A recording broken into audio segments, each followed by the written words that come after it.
Hey guys! Oh goodness. Is this our last this is our last PCM for 2022. Time, oh time. Um yeah, I hope you guys are doing great with your Christmas get-togethers and Christmas shopping and tending to your tummies with everything that you're eating and you're consuming. We're gonna start with the 19th today, so second part of December today, and probably some other major aspects that will continue on to 2023. Hola, Karina. Kamustas? Hi, hi. I can't believe this is the last one of December. What?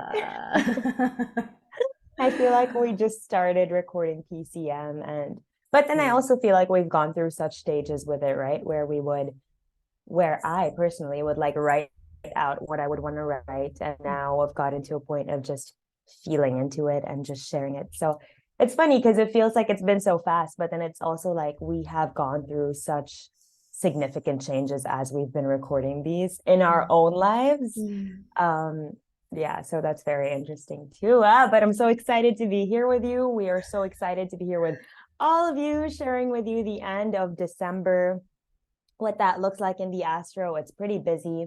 So today, which is the 19th, as we're recording this, we're in a void of course moon. It goes into Scorpio in about 35 minutes. So if you see us go void of course, you know exactly what's going on. Just a little disclaimer. But today we have Venus in Capricorn trying the North Node in Taurus, which is interesting because in part one, I believe we mentioned this in part one, that everything that Mercury is doing to the planets, Venus is now following because they're right behind. Venus is right behind Mercury for right now.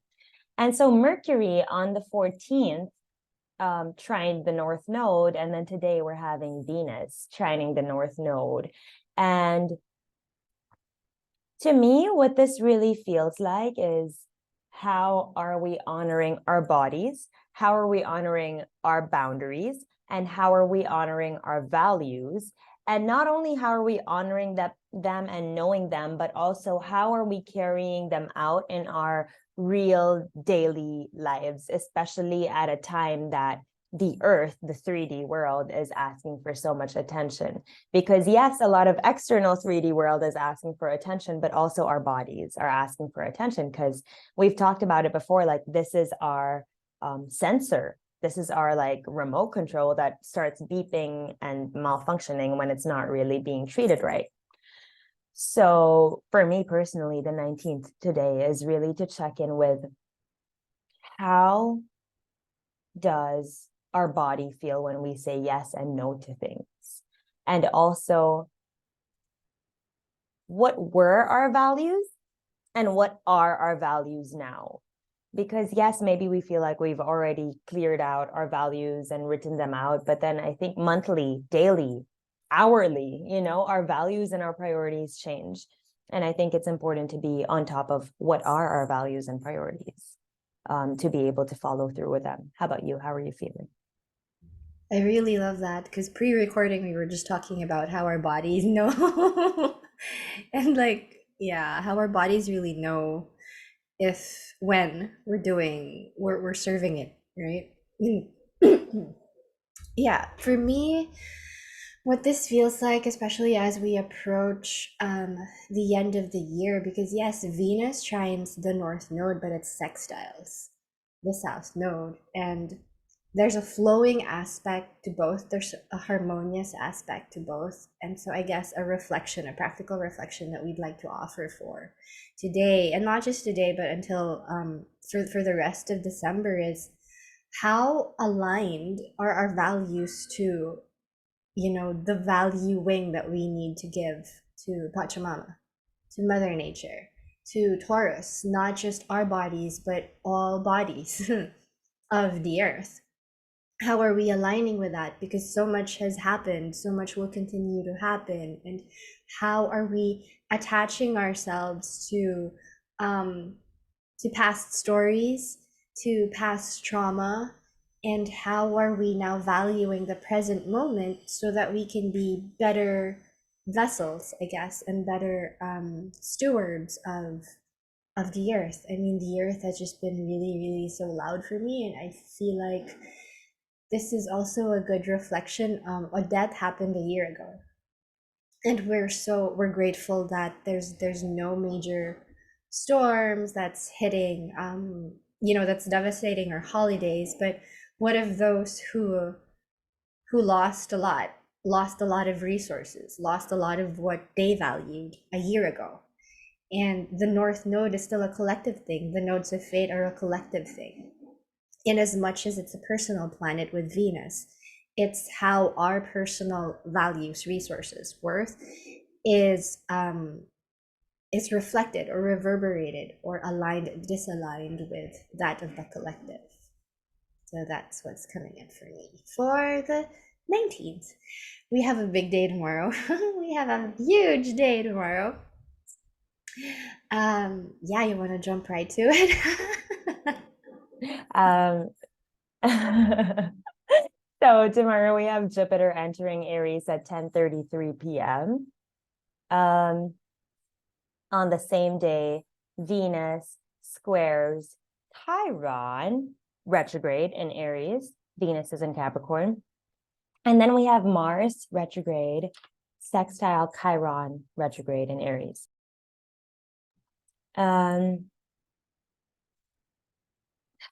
How? I'm like, how? Where do I want to start? What do I want to say? Maybe first we talk about Jupiter entering Aries. And it is important to note that Jupiter was already in Aries for a while this last year. We had a glimpse of it, and then we came back into water, which, oh my God, I am so grateful for the water that we've gotten just a little bit more of.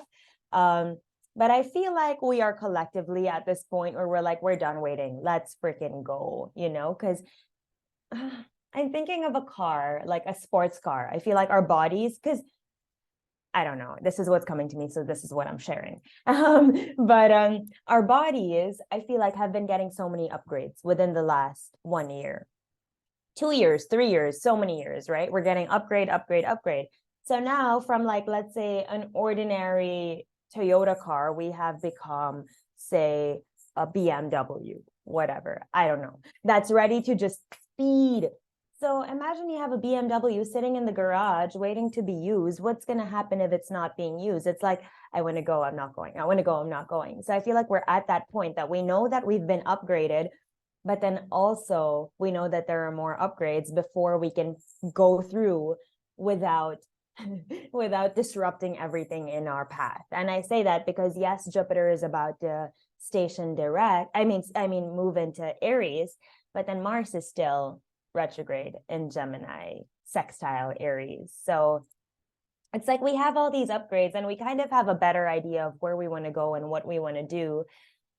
But I feel like the sky is like, wait a second, get clearer on it. Be a little more aware of what you're creating. And first of all, be a little clearer about who you are. Like, who are you? Because Aries is the I am, right? Another important thing that I want to say is Jupiter is only in Aries for 5 months. That's so fast. So Jupiter in Aries, which is so fiery, and then moving so quickly, I can only imagine the kind of more upgrades that we're going to be dealing with. But then it's also more inflammation, as we were talking about earlier, and more like fire, and more people showing their rage, and more people fighting. And a Jupiter in Aries with Mars retrograde in Gemini, that's going to be interesting to see again. But I also feel it has, just because on the same day we have aspects with Chiron, I feel like it comes with a lot of opportunity of healing wounds that have been created in the past. Also wounds that maybe we were feeling out the last time that Jupiter was in Aries before it moved into Pisces.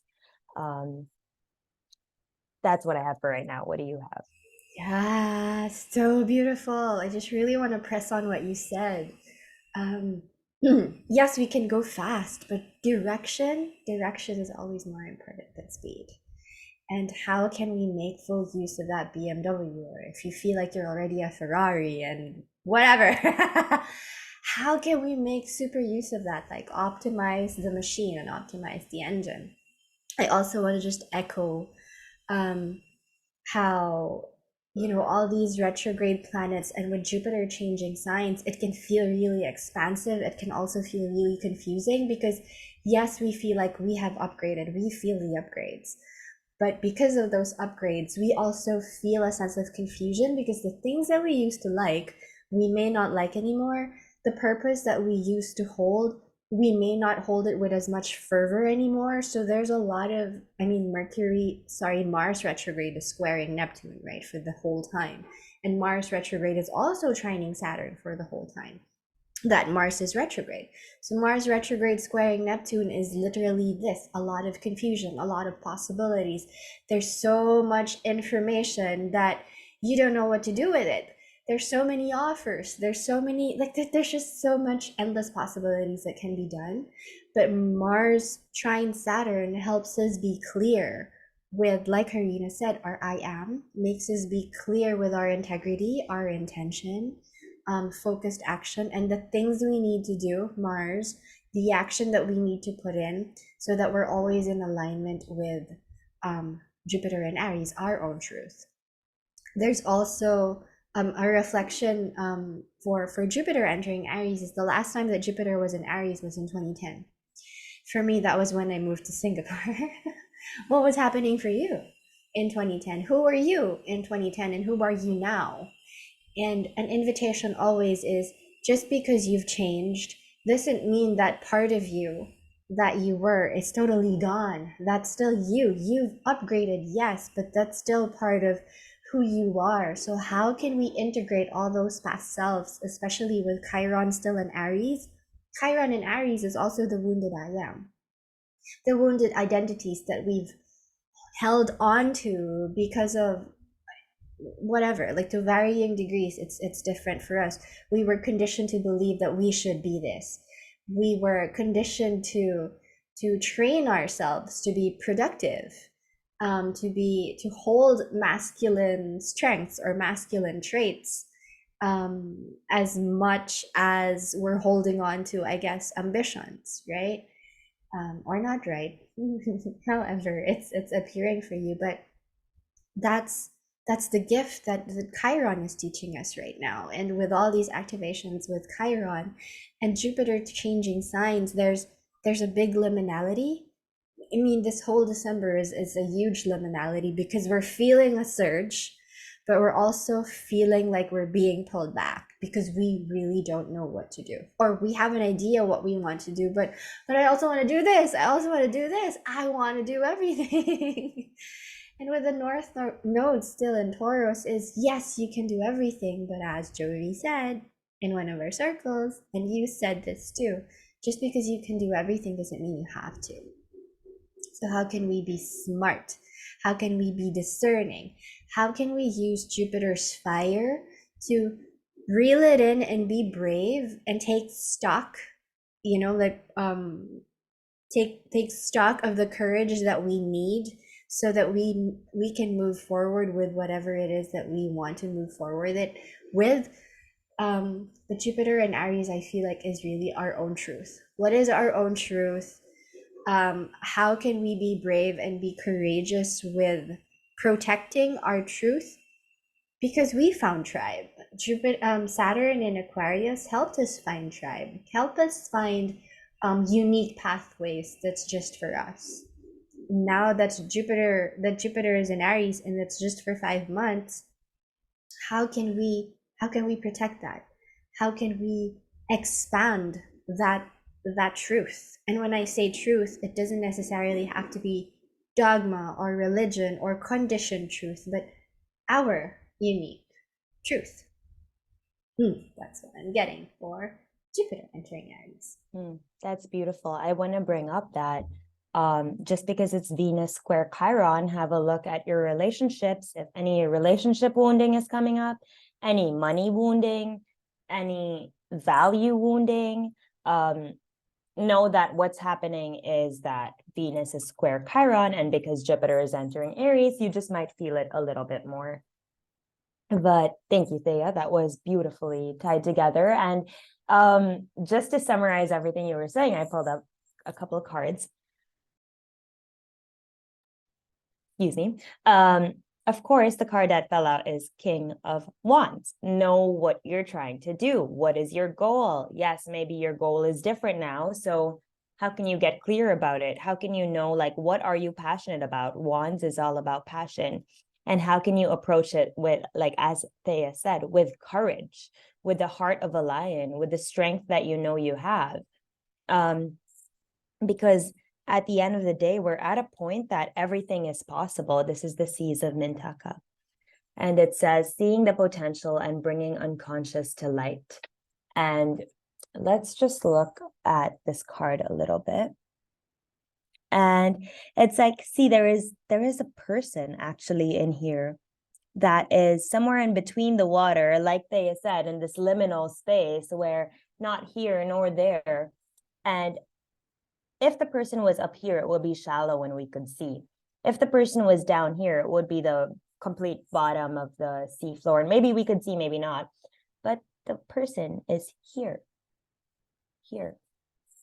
Like not minding being tossed into the sea of limitless opportunity, because this person knows that when they're courageous, when they're brave, and when they know what their passions are, then so much is possible. And I mean, words can't even comprehend how much is possible. We're at that point in our lives that we can make anything happen.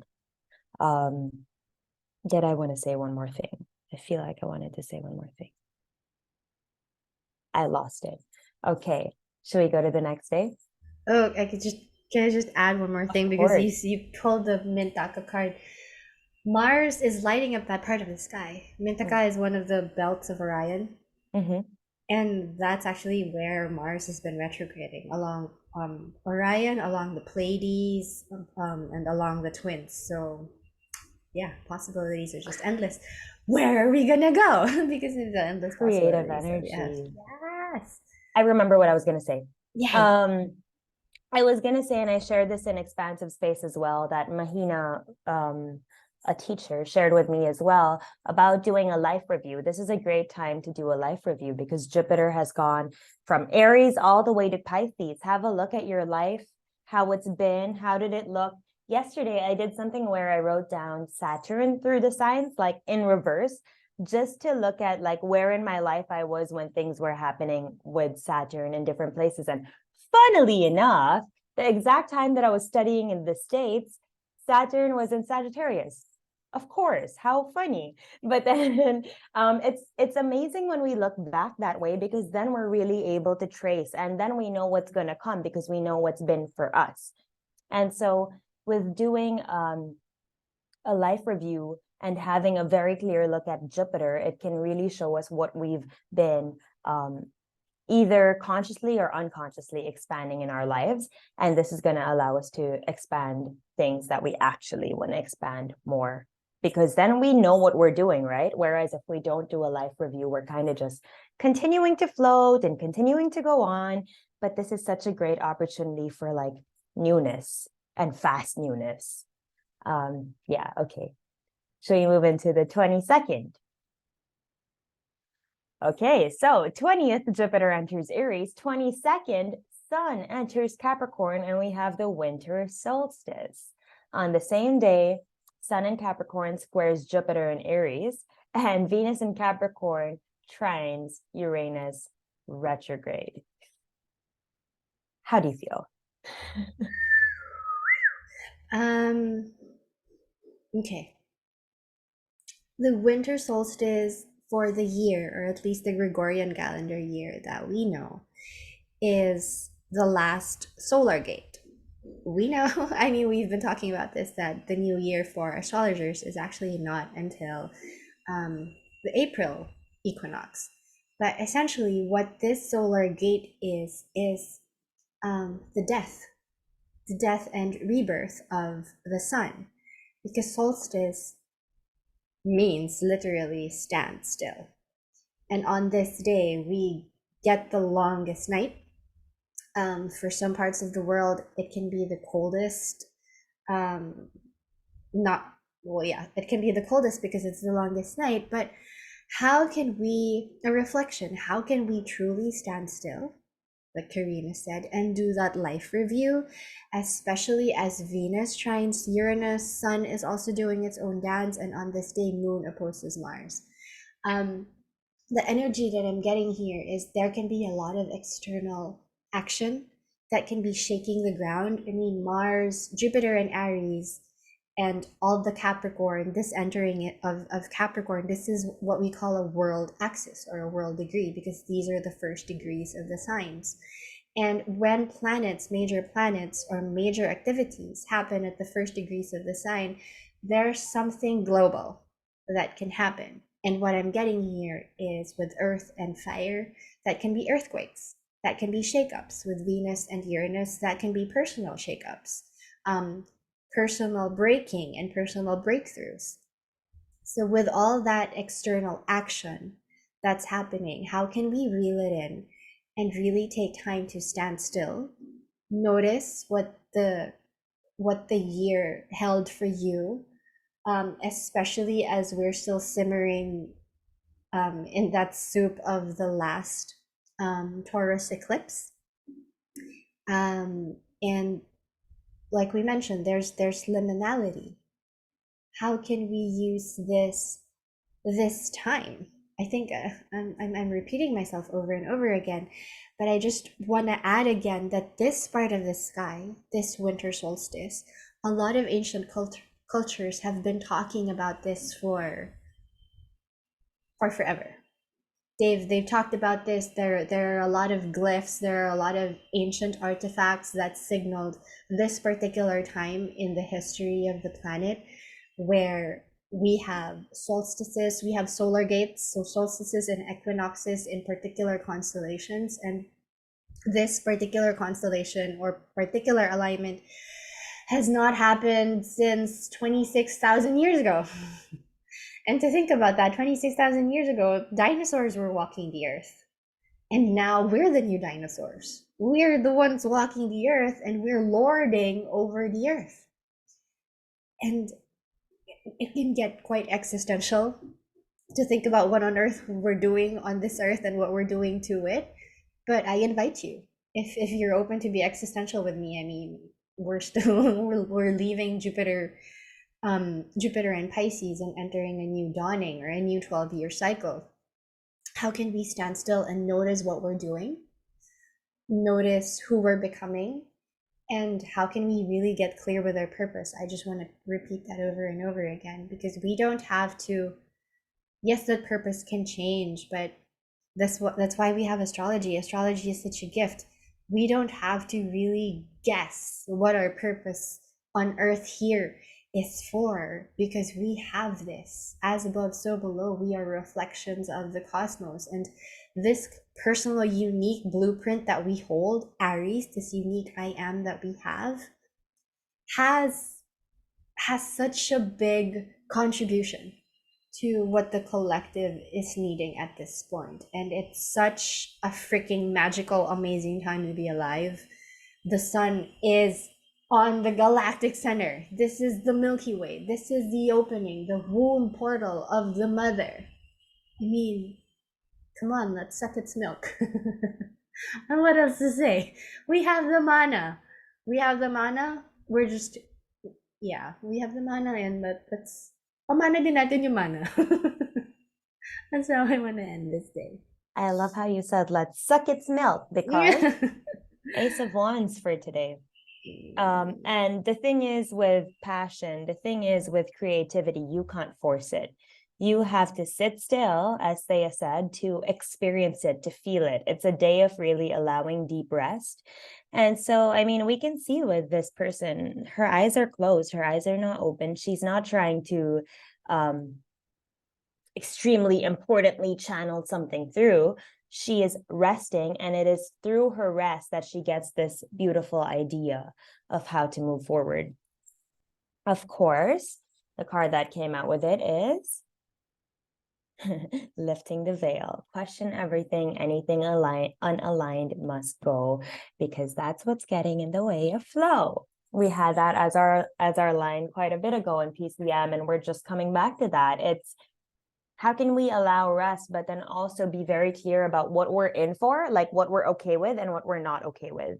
Because it's really important for us to do that work. Otherwise, again, we're living in autopilot mode. And I mean, when you're living at a time of such incredible possibilities, why live on autopilot mode, right? So, yeah, big opportunities when it comes to passion, creativity, ideas, and magical thoughts, I guess. But then we have to make sure that we're living a life of integrity and living in alignment, of course, Capricorn. Now, two more things I want to share about this day. One thing that I want to share is Jana shared something, Jana Romer, which is beautiful. She said, the true Capricorn essence is to pull all the way inward and go to the depths of the ocean within. There are treasures at the ground below the water. And as I'm saying this, I'm thinking of the Mintaka card. There are treasures in that bottom part, but then until we stay in the liminal zone, we don't really get access to that bottom, because I mean it's gradual, right? When you descend, it's gradual. When you ascend, it's gradual. And so a lot of times we get to the surface. I mean, obviously we're living in the surface, and then we get to the liminal. And then when we get to the liminal, we get afraid of what we're going to see. And so we go back to the surface. But then I feel the invitation here and now is, once we get to the liminal, how can we say, okay, my body has upgraded, so I am capable of holding, feeling, experiencing so much more. See what's there so that you can use what's there in the ground to bring it back up. That is, and then the third thing is I want to read a passage from a passage, because I feel like this is a Bible. Women Who Run with the Wolves. I was sharing with Thea before we started recording that last night I was journaling, and I wrote on my journal, the call to return home is so loud right now. And then a bit after I picked up my book, I love to open this book on like random pages just to see what it has to say. And of course, the chapter I opened it on says homing, returning to oneself. So just a little bit about, I want to read just a couple paragraphs. So it says, the most important thing I can tell you about the timing of this home cycle is this. When it's time, it's time. Even if you're not ready, even if things are undone, even if today your ship is coming in, when it's time, it's time. The seal woman returns to the sea, not because she just feels like it, not because today is a good day to go, not because her life is all nice and tidy. There is no nice and tidy time for anyone. She goes because it is time, and therefore she must. We all have favorite methods of talking ourselves out of taking the time to go home.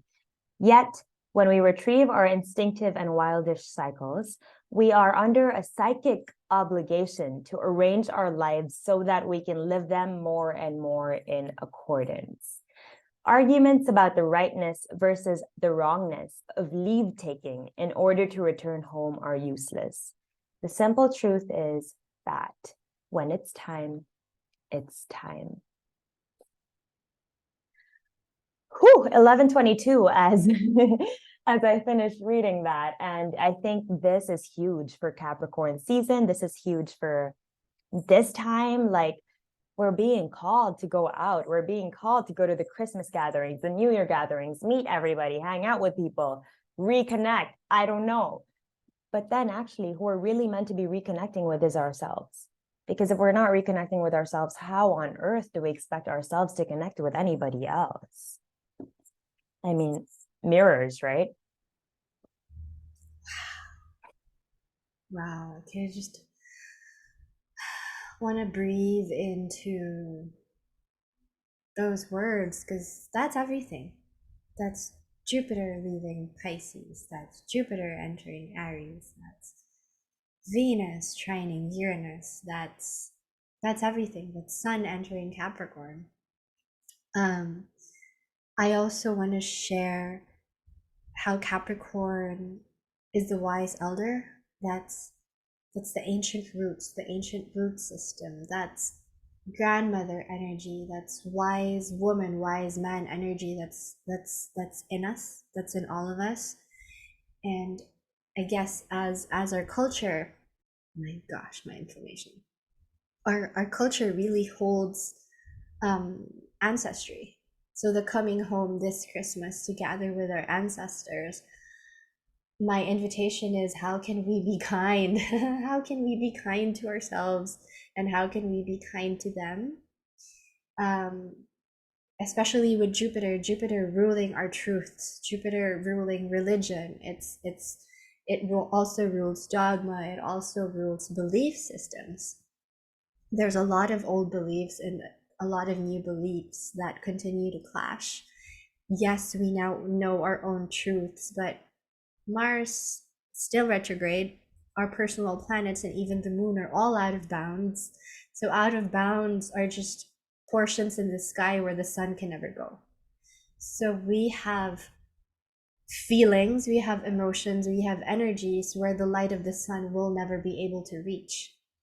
So it can be crazy haywire time. Do we really need to say what we feel like we need to say at that moment? I invite you to have discernment, and we invite you to hold kindness, hold intention over expectation, and hold your integrity. How can you be a witness to your own ego traps? I mean, we still have a lot of Chiron energies running around, and when people meet at Christmas with all these gatherings with family, there's a lot of drama, there's a lot of trauma. um how can we hold our own, Sun and Capricorn? How can we hold our own and just hold our inner child, hold our baby and mini me's, and really make sure that we allow space in the morning, we protect our own boundaries before we go out there and meet the rest of the world. Yep. Sit. There is a lot of drama. There is a lot of trauma. That is perfect to lead us into the 23rd, where Chiron stations direct in Aries. Man. And then new moon in Capricorn at 1 degree 32 at 6:16 p.m. Manila time. As Thea was talking, I was thinking about 2023 and how it's a 7-year. But because I pulled some cards for Chiron stationing direct and the new moon in Capricorn, and then I was like, hey, let me pull another card. I don't know. Of course, the card that came out had a 7. So I will interpret this for what I understand this day feels like, and then I'll pass it on to Thea. But I find it very fascinating that it's a new moon in Capricorn, but then the card that fell out is Temperance, which is all about Sagittarius, which to me, my tummy is now calling me to say, I mean, Vedic astrology, yes, we're moving into Capricorn season, but then what's actually happening is we're getting a huge call to integrate everything we've learned through Sagittarius, because it's not only Cap, it's Sag into Cap, it's fire into ground, everything that we've learned that we believe in, everything that we've become discerning about, everything that we've had to break down so that we're able to take it in little pieces that don't like mess up our entire system. It's like, how are we doing it now? How are we grounding all of this now?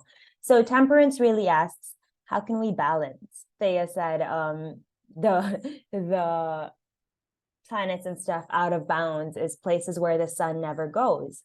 And over here we have the sun and moon. And it's like, how can we trust the moon to show us what the sun can never show us? And I remember Gemini Brett said this in the 2023 forecast on Astrology Hub. And he was saying the moon is taking us to places that the sun can never take us. And so it's, how can we have this trust in our unconscious, in our subconscious, in our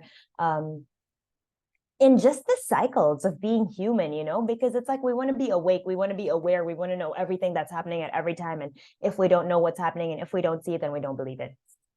But we're not at that point in life anymore. We're at a point where we need to believe that even though we don't see it, it's happening.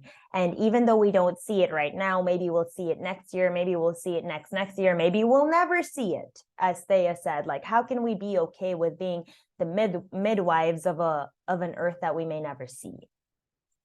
And I mean, there is such power. There's such power in that, because I mean, as humans, I feel there is a part of us that is selfless, and then there is a part of us that is selfish. And the part that's selfish is we want to see the fruits of our labor. We want to see what's going to grow after we've planted all these things. But then the thing is, that's just a distraction. It's just a distraction to be able to see what we've planted, because sometimes, I don't know, sometimes maybe once we see the fruits, then we don't want to plant anymore. So isn't it fun that we have to keep planting and we're never going to see the actual fruits? Because that's good, like that's the motivation that's going to keep us planting and planting and planting. And yes, we may not see the roots, I mean the fruits, but then the generations after might see 2 times the fruits, 3 times the fruits. It's unlimited. So yeah, these cards, I don't know, these cards are huge for me. But yeah, it's about moderation and coming back to remember that we are of the world, but not from the world. And of course, that's the card that fell out with it, Earthed, is learning how to be human in the world, but not of it. And this is exactly what Thea was saying. How can you protect your energy every morning? How can you create this little bubble in which you exist? And that's not to say a little bubble that keeps you in isolation. That means to say a little bubble that protects you when you're out. The number of times I've felt in the last week that, like, oh my God, I should have protected my energy before leaving. It's ridiculous. And then I'm there in the moment experiencing the stuff and trying to like protect my energy at that moment. Let me tell you, it's not as effective when you're doing it when you're in the moment. Whereas when you've done it earlier and you're like, I'm protected, right? It's so different. So it's how can you protect yourself? And I want to offer again something that Mahina shared with me, which was so beautiful. She was saying, she was giving me her way of grounding in and protecting her energy. And she was saying, how can you imagine that? Close your eyes and imagine that you have gold roots going down to the root of the earth. And then that you're a tree. First of all, you're a tree. This is the tree trunk. This is the tree trunk. And then the leaves are extending up to the heavens. They're golden leaves and branches extending up to the heavens, and golden roots extending down into the root of the earth. So we're connecting with the bottom ancestors, we're connecting with the top ancestors. And then my favorite part that she said is, and then imagine honey being poured over you and dripping down. Oh my God. As soon as she said that, my Taurus moon was like, yes, honey. Because it's like, you know how we say we're gonna put ourselves in a bubble and then that's it, or like put white light over ourselves. But imagine honey, like it's slow, it makes you slow down. You can really like feel it going down little by little, and it's like the exact definition of surrender. You don't know how quickly the honey is going to flow down, but sit there and allow yourself to breathe as the honey is coming down, so that once the honey has come down, you're like, nobody can touch me other than a bee, please, please go into it. I'm getting so much chills because that's we have a new moon aligned circle tomorrow. And that has really been the invitation. The invitation for this whole Capricorn is have a meditation, welcome them into a meditation of a golden tree. And then here you are talking about it, sharing about it, and yeah, I'm actually even more excited to come in circle with everyone and open this tree meditation because Capricorn, Capricorn season, tropical Capricorn, but we're still in Sagittarius.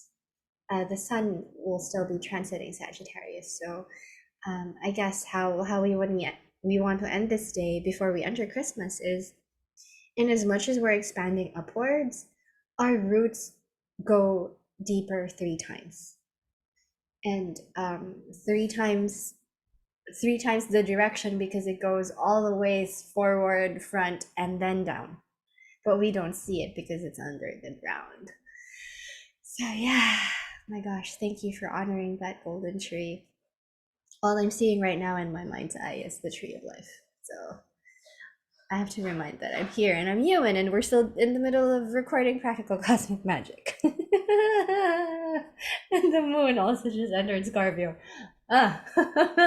Okay, on the 25th, we have Mercury sextile Neptune with the moon in Aquarius. That is Christmas Day.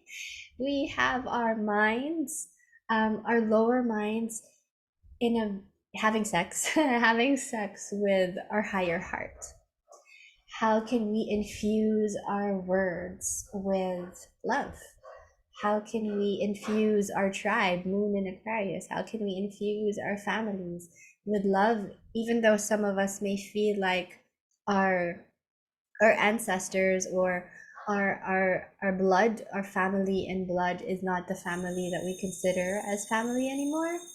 But here, that's an invitation. How can we infuse our tribe? We taught. I mean, Karina shared that beautiful meditation. We shared a practical tip every morning. Make sure you engulf yourself in not protective boundary, but can we reframe that to we are engulfing ourselves in love, sweet honey, sweet nectar, mana, so that we can give it out, overflowing of it, not um, uh, not protecting, making, building a wall, but filling ourselves up so we can fill others. That's the 25th.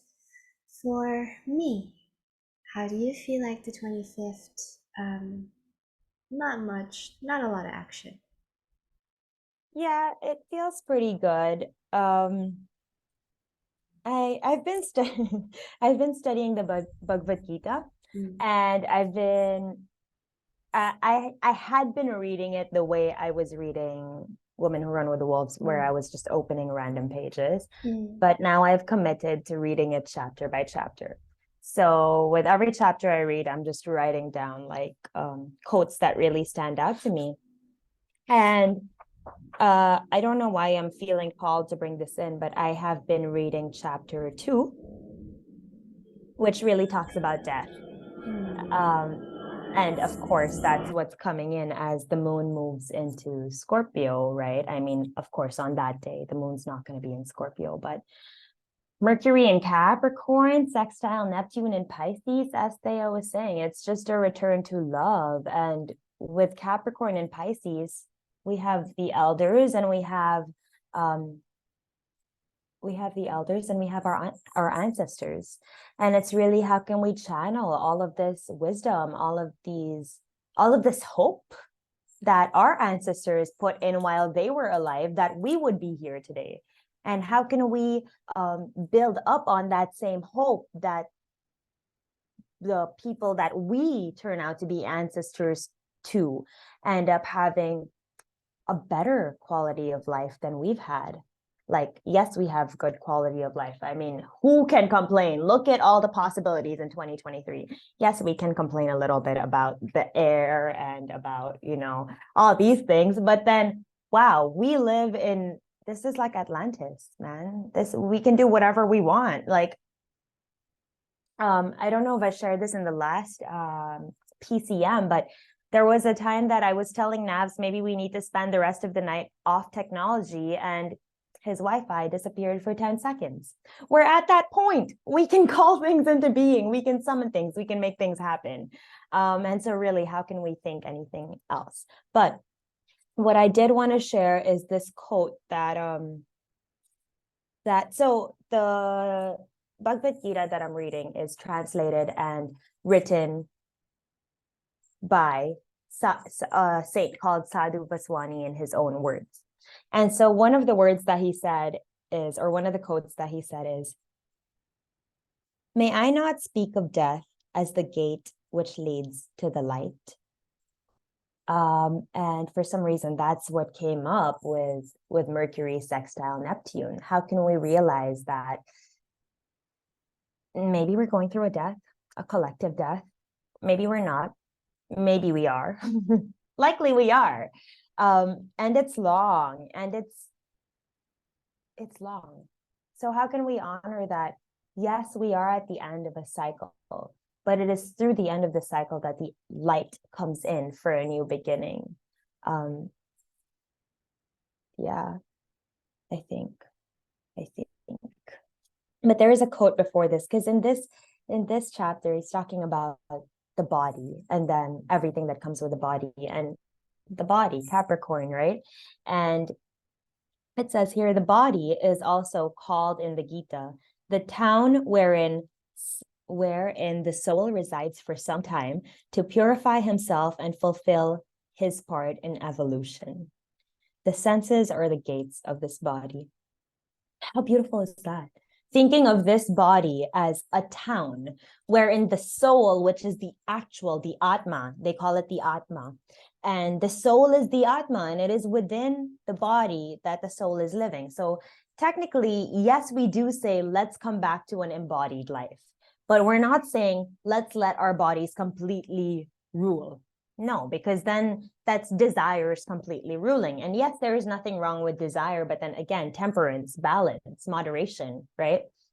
And so, how can we, yes, live an embodied life, but still remember what is the purpose of this embodied life that we're living? What is our goal here? What is it that we're coming to? Like, the body is the town wherein the soul resides to purify himself and fulfill his part in evolution. So, what is your part in evolution?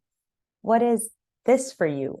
I think we're there. We're at this time that we can start figuring this out. And as Thea said, we're not doing it blindly. We have an idea because we have our chart.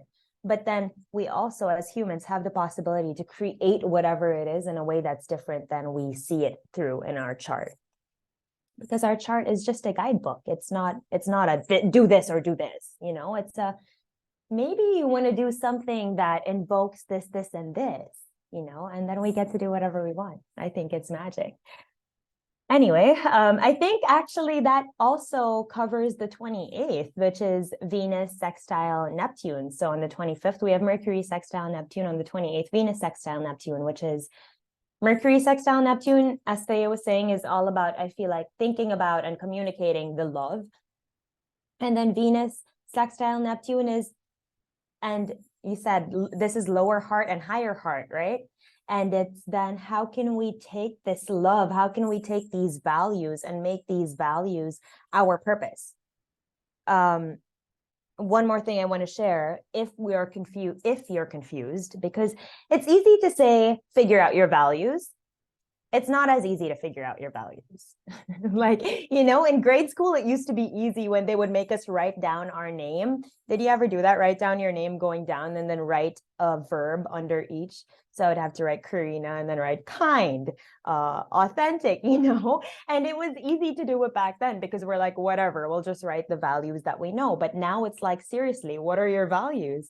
And in the Gita in chapter 2, Sadhu Vaswani said, these 5, truth, goodness, beauty, holiness, and love, indicate the atmosphere in which great souls have moved. And so if you're feeling confused about values, have a look at these 5: truth, goodness, beauty, holiness, love.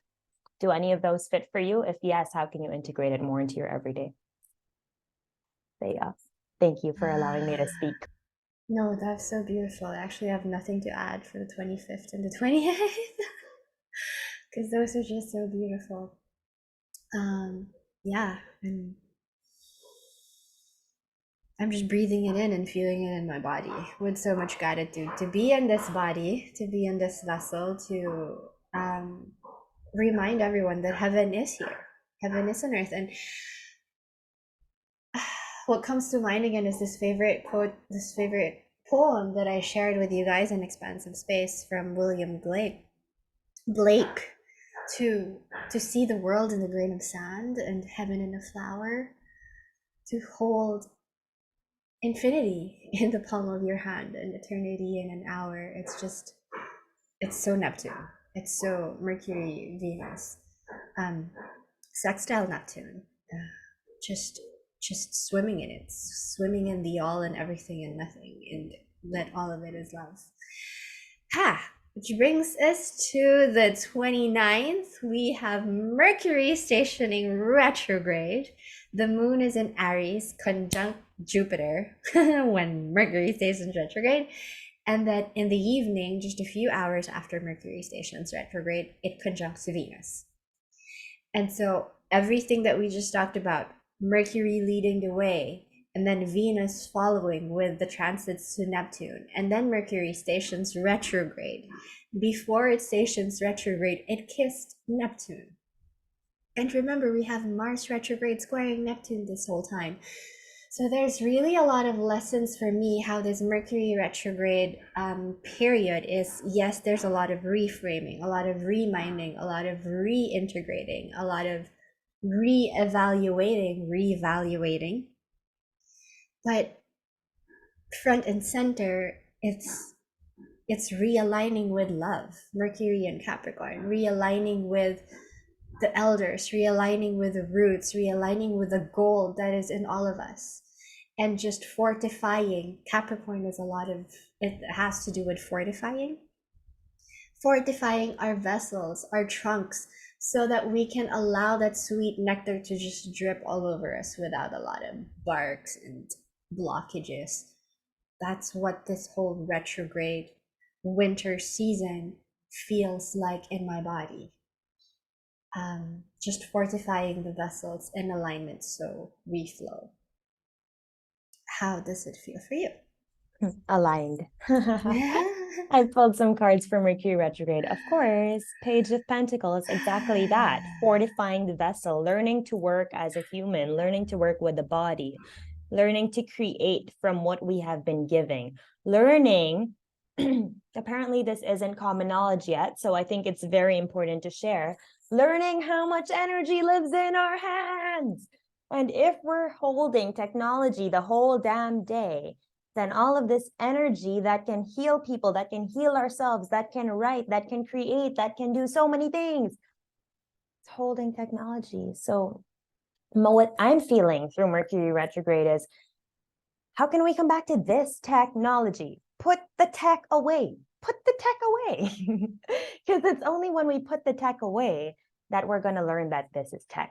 But when we're holding on to tech, then we feel lack here. And when we feel lack here, then we start talking down to ourselves. When we start talking down to ourselves, we're activating Chiron. When we start activating Chiron, we're going to start activating Jupiter. You see how this goes? It is a whole whirlwind. And so it is so important that we know where we are. We know what's happening. We know how our bodies respond to what happens. Because yes, tummy aches, but how can we start tapping into these tummy aches more to ask, why are you hurting, tummy? I was sharing with Dea, we went to a concert, a rave the other night where the headliner never showed up. But the whole day, my tummy was weird. Like I was feeling a weird tummy. Even before we left home, I was feeling a weird tummy. Even as we were there, I was feeling a weird tummy. But instead of being like, let me see, maybe this is advising me about something, I was like, my tummy's just being my tummy again. But then imagine if I was like, oh, wait, this is a sign. Let me check my email. And then I would have seen that the headliner is not going to show up. But then it's like, how can we start to tune into, okay, when it hurts here, this is what it means. When it hurts here, this is what it means. And start really becoming familiar with this sensor, because it is this sensor, this body, it is this sensor that grounds us into the earth. She has a root around her foot. It's like she's growing as the tree. And this is where we are. We're at the point wherein the tree is growing through us and allowing us to create whatever we want to.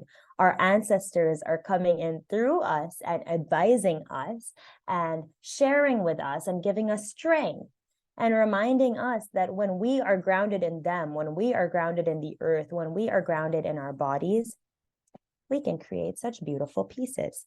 And of course, to go with it, we have the cosmic heart. Potency and to make your life a moving prayer. I think that's Mercury in retrograde, really, especially the fact that it's going to be conjunct Venus right after it goes retrograde. It's like a check-in. It's like a check-in again, like, hey, heart, how are you doing?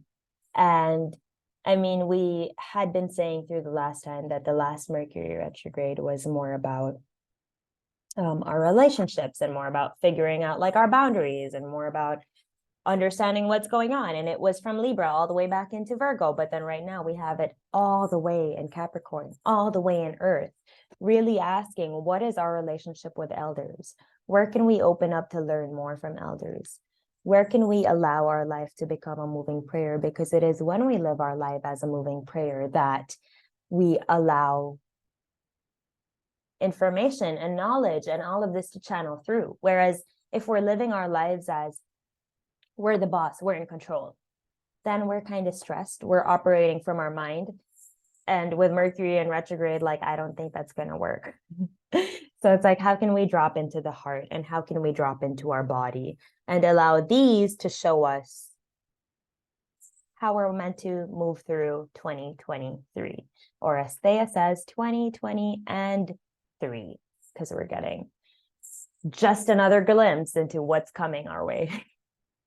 Yes. It's so beautiful. Ah.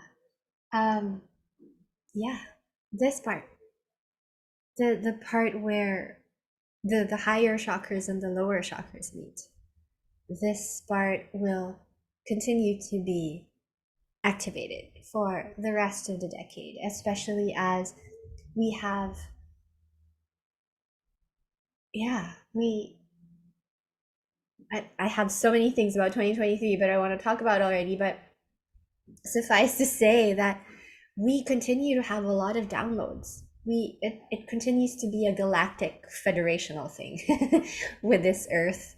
Um, yeah, it's just a galactic thing with all these alignments. It's beyond the Earth now, and I think a lot of us in this period of time are feeling it because a lot of us are channels. A lot of us are becoming more familiar and coming home to our gifts, and the gifts that are pouring from the cosmos are they're beautiful golden mana. But if we don't also bring up the messages and the gifts that are coming from the ground from our ancestors, then it's just so much light cosmic coming here that's still being channeled by the body, that's still being channeled through this 3D manifestation of what's coming in. And so just an invitation that yes, we are guided, we are light, star seeds, all of this, but we are also earthlings. And there's so much knowledge that's coming from the root up as much as what's coming from the star down. So how can we bring it in through the heart, through yeah, just allow them to meet in the middle chakras, because that's where we shine our light through. I mean, that's where we integrate, that's where we digest, that's how we assimilate, and then that's how we vibrate out. And our household is going crazy with the bell. It's like, yes, and I think a line that I want to end our December, our last BCM for the year, as we move forward to the rest of the decade, is this line from Rudolf Steiner. And for someone who's very Neptunian as myself, and I shared during the expansive space, the recent expansive space is I have a lot of galactic points in my chart. So I feel like yeah, it's been a roller coaster and a whirlwind of lessons in channeling and mediumship and embodying. But this line from Rudolf Steiner is just really such a bang that I've been ruminating in for a decade, huh?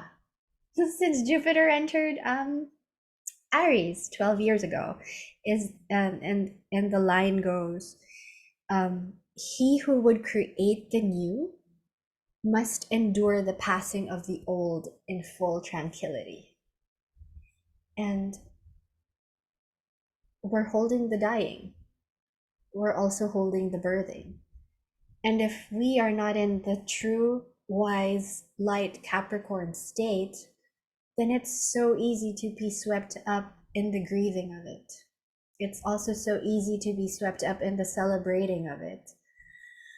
But how can we how can we be in a peaceful state? How can we be in a loving state, knowing that love holds all of it, the grief, the pain, the death, the mourning, the celebration, the birth, the new, the dawning?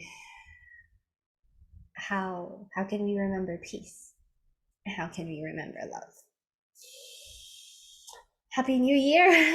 Happy December! Any last words and thoughts from you, my love? Yeah, so as you were sharing, getting swept up in grief, I opened up my notebook again because chapter 2 also, there's this quote, and it's said by Krishna to Arjuna. And he says, "Thy words sound wise indeed, Arjuna, but thou art wasting grief where none is due. The truly wise in heart never grieve for those who live, nor yet for those who die." 1155. And I want to say that this can stand for people, but this can also stand for, as Thea said, the earth and the cycles that we are going through. And yes, there is an important part, which is mourning. Yes, grief is important. Yes, experiencing every emotion is important. But then again, temper runs. How can we know when we're overdoing it? And when we're overdoing it, how can we have grace to say, that's okay, self. You overdid it a little, but let's step back now. And my last note I want to say is,